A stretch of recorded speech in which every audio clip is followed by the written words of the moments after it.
His dad passed voice verification. Accident or plant impersonation? What are we not hearing? They're your parents, sir. Are you sure you want to file this report? I stared at the fraud officer and said, they opened $78,000 in loans under my name. I'm Ethan, sitting in a bank office across from a guy who keeps glancing at my file like it doesn't make sense because it doesn't, except it does. Every loan, every signature, every detail, it all traces back to my parents' address. They didn't just use my identity, they used it to bankroll my brother's life. The same brother they've always called struggling, while I'm the one expected to just absorb the damage. The officer leans forward, lowering his voice. Your father passed voice verification on 2 of these accounts. I blink. That's not possible. He turns the screen toward me. Then explain how he sounded exactly like you. Before we continue, please hit the like button, subscribe to the channel, and turn on the notification bell for updates. He doesn't say anything after that. He just watches me. Like he's waiting for me to admit something. I lean closer to the screen, my eyes scanning the audio log, the timestamps, the verification notes. There's a short clip attached, just a few seconds. I hesitate for half a second before pressing play. Yeah, this is Ethan Carter, go ahead. My stomach drops. It's close.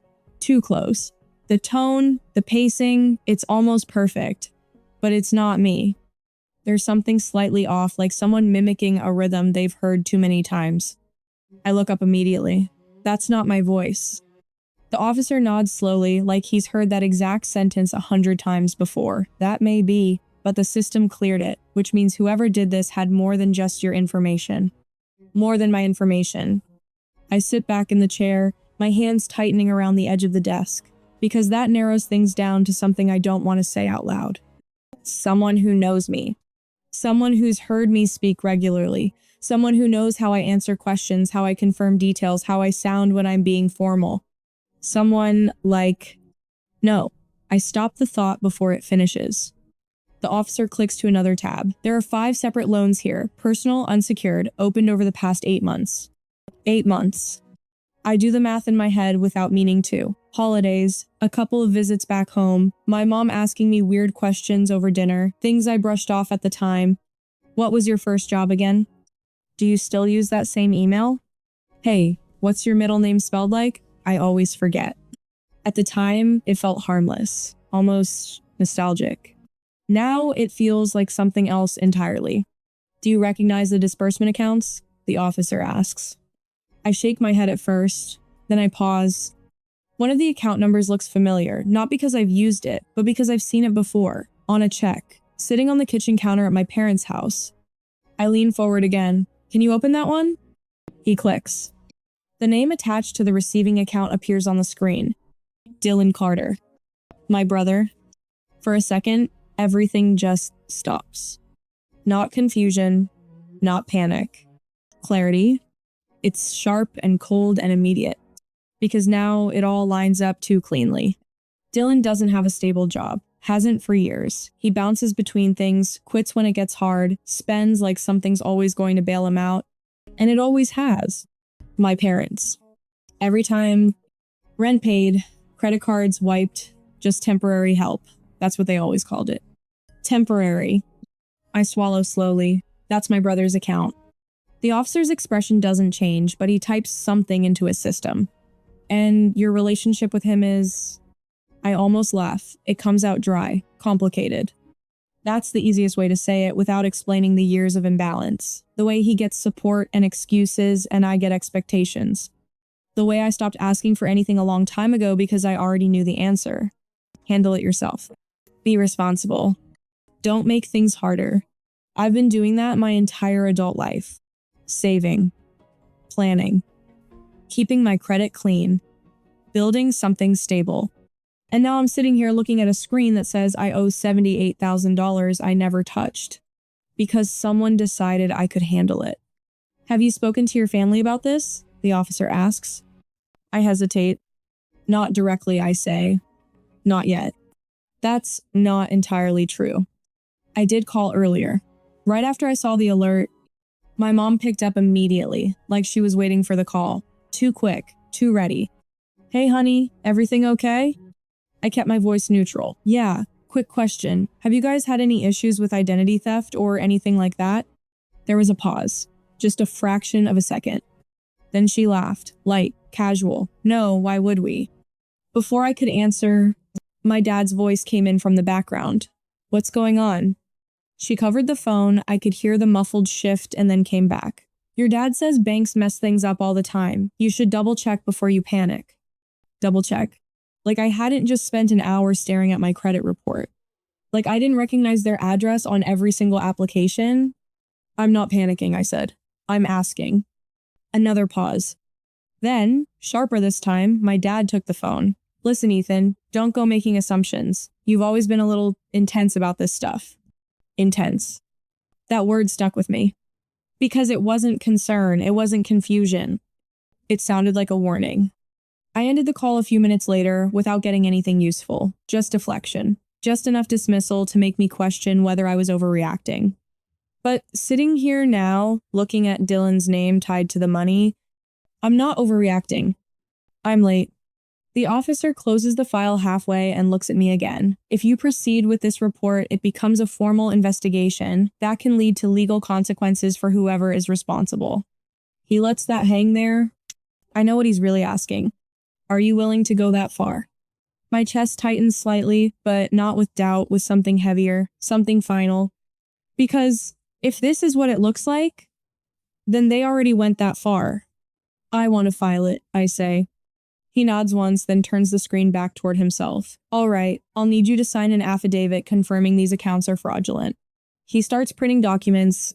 The sound of the printer fills the silence, steady and mechanical. I stare at the papers as they come out.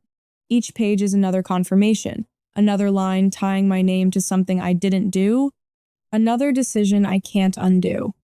I pick up the pen. For a second, my hand hovers. And then I sign. The officer collects the papers, stacks them neatly, and stands. This will be forwarded to the fraud investigations team and, depending on what they find, possibly law enforcement. I nod. He walks me toward the exit. Professional, measured. But right before I reach the door, my phone buzzes in my hand. I glance down. Unknown number. I almost ignore it, but something about the timing makes me open the message.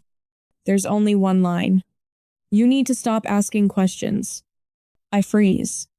Slowly, I turn back toward the officer. Can you trace a number like this? I ask. He takes a quick look, then shakes his head. Prepaid. Hard to track. Of course it is. I stare at the message again, my mind running through possibilities, narrowing them down one by one until there's only one that makes sense. This isn't random. This isn't some distant scammer covering their tracks. This is close. Too close. I look back at the screen in the officer's office, the one that still has Dylan's name burned into it in my memory, and for the first time, a different question hits me. Not who did this, but how long have they been doing it without me noticing? I didn't go home after the bank. I sat in my car in the parking lot, engine off, phone still in my hand, rereading that message over and over. You need to stop asking questions. It wasn't just the words, it was the certainty behind them. Whoever sent it knew exactly what I had just done, which meant they were watching this unfold in real time. I opened my call log and hovered over my mom's name again. For a second, I thought about calling back, pushing harder this time, forcing something out of them. But then, I pictured my dad's tone, calm, dismissive, slightly irritated, not surprised. That's what stuck with me. If someone had just told me my identity was being used for fraud, I'd be confused, concerned, asking questions. He wasn't. He was managing me. I locked my phone and leaned back in the seat, staring up at the roof of the car. Okay, I muttered to myself. Then I don't ask. I prove it. That was the shift. Not emotional. Not reactive. Deliberate. I went straight home, opened my laptop, and pulled up everything I could access. Credit reports, account histories, timestamps. If this was as coordinated as it looked, there would be patterns. And there were. Every loan application had been submitted late at night, between 11:40 p.m. and 2 a.m., every single one. I frowned at the screen. That didn't match my schedule at all. I'm usually asleep by midnight, especially on weekdays. But it did match someone else's. Dylan. He's always been up at those hours. gaming, scrolling, doing whatever it is he does when the rest of the world is asleep. I kept digging. IP logs weren't directly visible, but location data tied to applications showed consistent activity from one area. My parents' neighborhood. Not just once, not twice. Every time. I sat back slowly, letting that settle. This wasn't a one-off decision. This wasn't panic or desperation. This was routine. Planned. Repeated. My phone buzzed again, snapping me out of it. This time, it was a text from Dylan.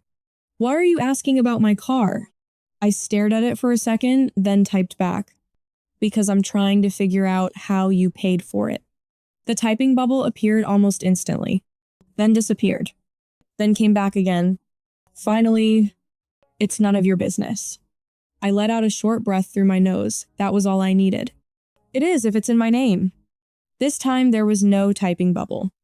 Just silence. I set the phone down, but I didn't move away from it. I just watched it, waiting. Nothing. 5 minutes? 10? 15? No response. But that silence said more than anything he could have typed. I pushed back from the desk and stood up, pacing once across my apartment. My mind kept connecting pieces whether I wanted it to or not. Late night applications. My personal details. Their address. Dylan's spending. My dad passing voice verification. It wasn't just possible anymore. It was obvious. I grabbed my keys without thinking and headed back out. The drive to my parents' house took about 20 minutes, long enough for doubt to try creeping in, but every time it did, another detail shut it down. By the time I pulled onto their street, I wasn't guessing. I parked a few houses down, engine still running this time. And then I saw it. Parked in their driveway. A dark gray sedan, still clean, still too new. Temporary tags taped to the back window. Dylan walked out of the house a few seconds later, keys in hand, like he had somewhere to be. He unlocked it, got in, and started the engine. Didn't hesitate, didn't look around. Like it was completely normal. Like he earned it. I watched him pull out of the driveway and drive past me without even noticing I was there. And as the car disappeared down the street, I felt something settle into place. Not anger, not shock. Confirmation. I went back home, sat down at my desk again, and opened the transaction breakdown the bank had sent earlier. This time, I knew exactly what I was looking for. And it didn't take long to find it. One of the largest loan disbursements, date matched perfectly. Merchant line, auto dealership, amount, $24,600. I stared at the number, then leaned back slowly in my chair. Out of $78,000, almost a third of it went into that car. I picked up my phone again, opening the message thread with my parents this time. My thumb hovered over the keyboard. No more probing. No more guessing. Just one line. "We need to talk. Now." I hit send. 3 dots appeared almost immediately. And then my mom replied, "About what?" I stared at that message, my jaw tightening slightly. Because now I knew for sure they weren't going to admit anything unless I forced them to. And I was done asking. I didn't wait long after that message. I called. It rang twice before my mom picked up again, too fast. "Ethan, what's going on?" she asked, voice light, almost careful. Not confused, not worried. Careful. "I'm looking at a loan," I said, keeping my tone flat. $24,000, used at a dealership. Same week Dylan got his car. Silence. Not long, but long enough. Then she exhaled. "We were going to tell you." There it was. No denial. No shock. Just timing. "Tell me what?" I asked. Another pause. I could hear movement on the other end, like she was walking into another room. "Your father's here," she said quickly. "Let me put you on speaker." A rustling sound. Then my dad's voice came in, steady and controlled. "Ethan, listen. This isn't what you think." I leaned back in my chair, staring at the wall. "Then explain it." There was a brief exchange between them, muffled, rushed before my dad spoke again. "Dylan was in a bad spot," he said. "He needed help. We made a decision as a family." I actually laughed at that. Short, sharp. A family decision? I don't remember being part of that. "You would have said no," he replied immediately. No hesitation. No denial. Just justification. That doesn't give you the right to use my name, I said. It was temporary, my mom cut in quickly. We were going to fix it before it affected you. I sat forward now, elbows on my knees. It already affected me. I have $78,000 in debt I didn't take. It's not 78, my dad snapped. You're exaggerating. I'm looking at the statements right now. Silence again. But this time, it wasn't uncertainty. It was calculation. How much did you think it was? I asked. My mom answered, softer now. We only took a small loan at first. At first, I repeated. It just grew, she said. Things got complicated. I closed my eyes for a second, pressing my fingers against my forehead. This wasn't panic. This wasn't a one-time mistake. They escalated. Repeatedly. And every time they did, they chose not to tell me. How many accounts? I asked. No answer. How many? I repeated sharper. My dad exhaled slowly. A few. That's not a number. It doesn't matter, he said. We're handling it. That's when something shifted. Not in them. In me. Because up until that moment, there was still a small part of me expecting something. An apology. Regret. Even just acknowledgement that this was wrong. But it wasn't there. Not even a hint of it. They didn't see this as stealing. They saw it as using what was available. Using me. You're not handling it, I said quietly. The bank is, and now so am I. What does that mean? My mom asked, her voice tightening. I didn't answer right away.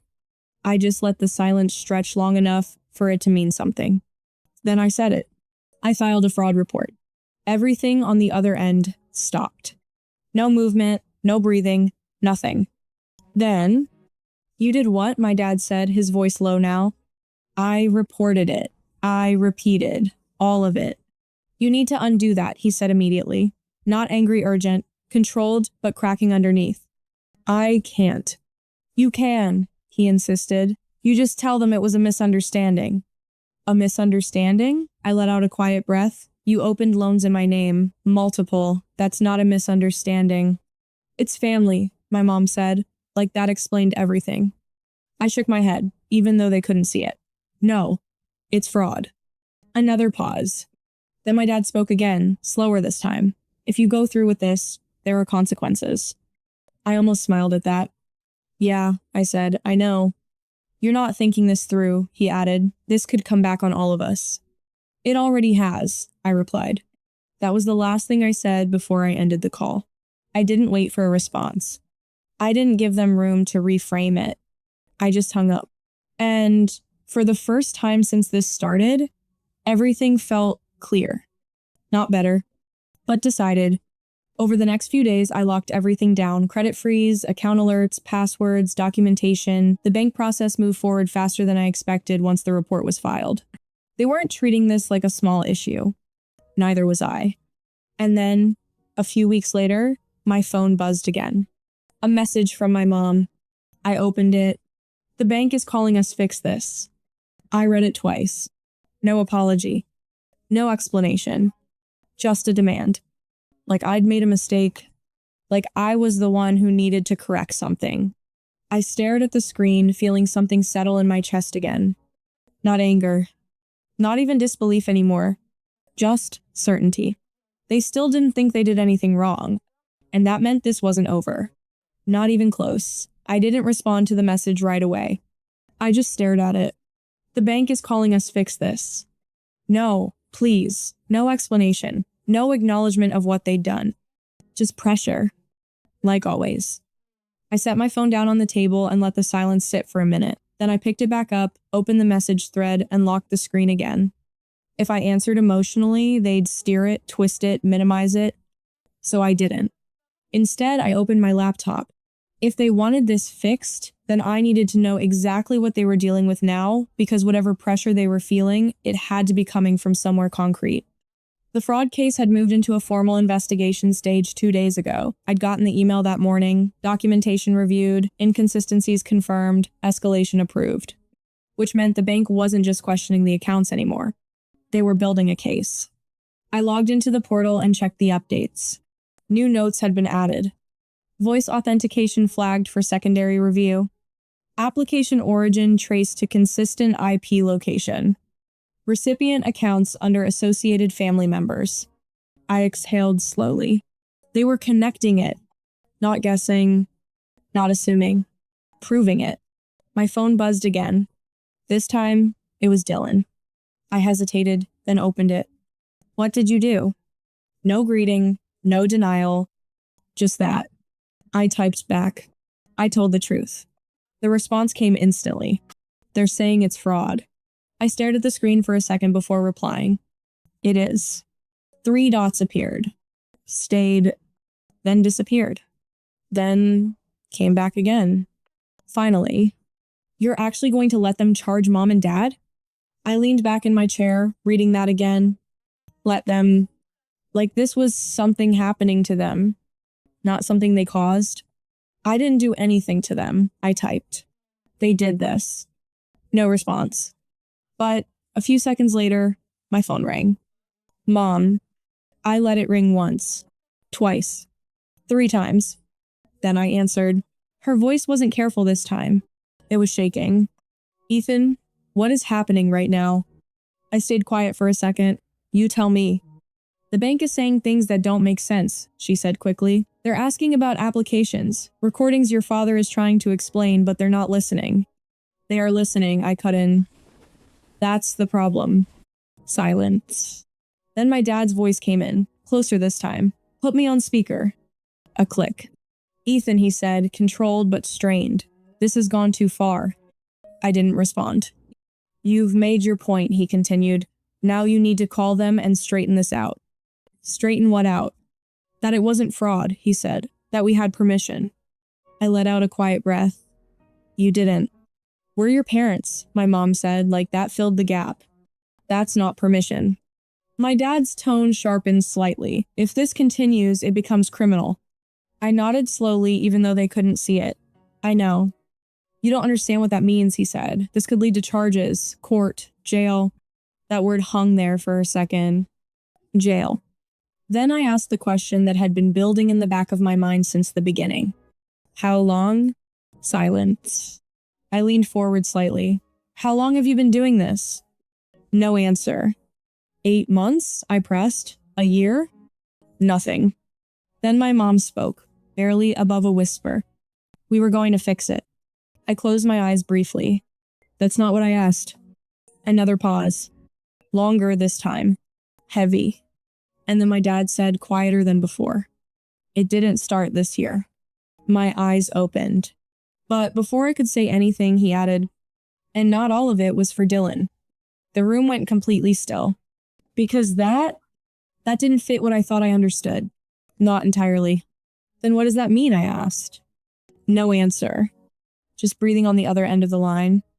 And then the call cut out. The call didn't drop. He hung up. I stared at my phone for a few seconds, waiting for it to reconnect, for a callback, for anything. Nothing came. Just silence. But what he said didn't leave. It didn't start this year. Not all of it was for Dylan. That shifted everything. Up until that moment, I thought I understood the situation. They used my identity to prop Dylan up. It was reckless, selfish, but contained. Now it sounded bigger, longer, deliberate in a way that wasn't just about helping him. I turned back to my laptop immediately. If that was true, then the timeline I had 8 months was wrong. So I requested a full credit history poll, not just current accounts, everything tied to my name over the past several years. It took a day. And when it came in, I saw it instantly. Closed accounts, old loans, credit lines that had been opened, used, and paid off. All under my name. All I never knew about. Some went back nearly 3 years. I leaned back slowly, staring at the screen as the pattern unfolded. They hadn't just started doing this. They'd been doing it quietly, successfully, long enough to get comfortable, long enough to normalize it. That's why there was no panic in their voices at the beginning. Because to them, this worked. Until now. I cross-referenced the older accounts with what I had. Some of the earlier loans were smaller, $5,000, $8,000, paid off within months. Testing. Then gradually increasing, $15,000, 20, 30, until it became what I saw now. 78,000 active. Over 120,000 total moved through my name. I felt something shift in my chest again, but this time it wasn't sharp. It was hollow. Because this wasn't one decision. It was a system. And I had been part of it without knowing. My phone buzzed again, pulling me out of it. An email this time. From the bank's fraud investigation unit. Subject: case update, determination. I opened it immediately. The message was direct. After a review of documentation, voice records, IP data, and transaction patterns, the accounts had been officially classified as fraudulent identity theft. I was not liable. Further action would be referred to legal authorities. I read that line twice. Then once more, not liable. 3 words. But they carried everything. The weight, the fear, the uncertainty. Gone. I leaned back in my chair and let out a slow breath I didn't realize I'd been holding for days. For weeks, technically. And then, right behind that release, reality. Because if I wasn't liable, then someone else was. A few days later, it became clear exactly how serious that was. My dad was contacted first. Formal inquiry. Recorded statement. Then my mom. Then Dylan. The tone of their messages changed immediately. No more demands. No more, fix this. Now it was. Please call us. We need to talk. This is getting out of control. I didn't respond. There wasn't anything left to say. Everything they needed to explain, they could explain to the investigators. Eventually my aunt called. Then my uncle. Word had spread. Not all the details, but enough. Your parents are saying there's been a misunderstanding, my aunt told me carefully, that things got complicated. I kept my answer simple. They opened loans in my name without permission. She didn't argue with that, because she couldn't. There's no version of that sentence that sounds better with context. Over the next few weeks, everything unraveled. My parents weren't arrested immediately, but they were formally charged. Identity theft, financial fraud. My dad took the lead in it. His voice on the recordings made that unavoidable. My mom was listed as a secondary participant, applications, emails, account handling. Dylan, he wasn't charged at first. But once the transaction trails were reviewed, his accounts receiving funds, his purchases tied directly to the loans he was pulled into. Not as the architect, but not innocent either. The house went up for sale not long after. Not by choice. Legal pressure, debt exposure, frozen accounts. They couldn't sustain it anymore. And for the first time in years, there was no safety net left. For them, or for Dylan. I heard bits and pieces through relatives, but I didn't involve myself. I had my own process to finish. It took time to fully repair my credit. Months of verification, removals, confirmations. But piece by piece, it cleared. Every fraudulent account was stripped away. Every mark corrected. Until eventually, my report looked like it used to. Clean, accurate, mine. About 6 months after everything started, I finally closed on a house. Not the one I originally planned, but something solid. Something real. Something that no one else had touched. The day I got the keys, I walked inside and just stood there for a minute. Empty space. Quiet. No noise. No pressure. No expectation. Just mine. That night, as I was setting things down in the living room, my phone buzzed one last time. A message. From my mom. I hadn't blocked the number. Not because I was waiting, but because I wasn't. I opened it. We never thought you'd go this far. I read it once, then again. Same tone, same framing, like this was still something I had done to them. I typed a response. Stopped. Deleted it. Then typed again. You already did. I hit send. Then I opened the contact. And blocked the number. No hesitation. No second thought. I set the phone down on the counter and looked around the room again. At the walls. The windows. The quiet. Everything here was simple. Accounted for. Real. No hidden accounts. No false signatures. No borrowed identity. For the first time in a long time, my name wasn't being used. It wasn't being stretched or leveraged or risked. It just belonged to me. And that was enough. For the first time, everything in my name actually belonged to me. So, would you report your own parents or stay silent knowing this?